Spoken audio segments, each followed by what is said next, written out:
savez, parfois, on se retrouve dans des situations auxquelles on n'avait jamais prévu se retrouver. Bon, si tu te retrouves dans cette situation, ma soeur, réfléchis fois 4 fois. Vous savez, moi, parfois, nous les chrétiens, on a souvent la crainte de Dieu et puis on se dit que Dieu n'aime pas certaines choses.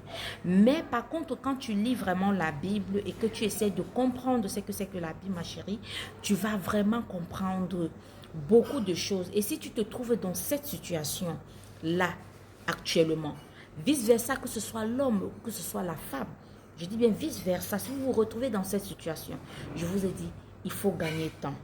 Il faut gagner temps parce que c'est écrit même dans la vie. Je vais vous dire le chapitre et s'il vous plaît, revenez me voir après pour qu'on en discute si vous n'avez pas bien compris. C'est dit ceci dans Proverbe 22, 23. J'étais vraiment choquée quand je suis tombée là.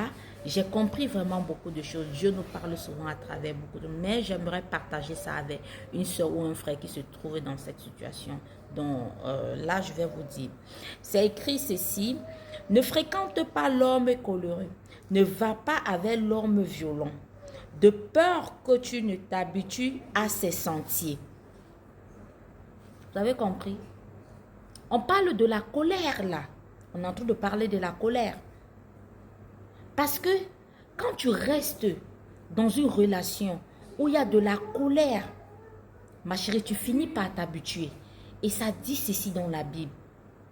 De ne pas t'habituer avec un homme qui est colérique ou une femme qui est colérique.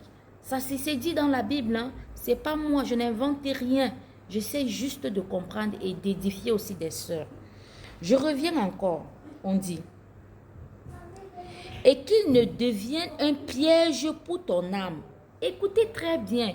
À force de rester dans des relations vraiment qui ne marchent pas, tu t'habitues à ça et après ça devient un piège et tu ne peux plus sortir de là. Donc vraiment, si tu te retrouves dans cette situation, si tu peux gagner temps, il faut gagner temps.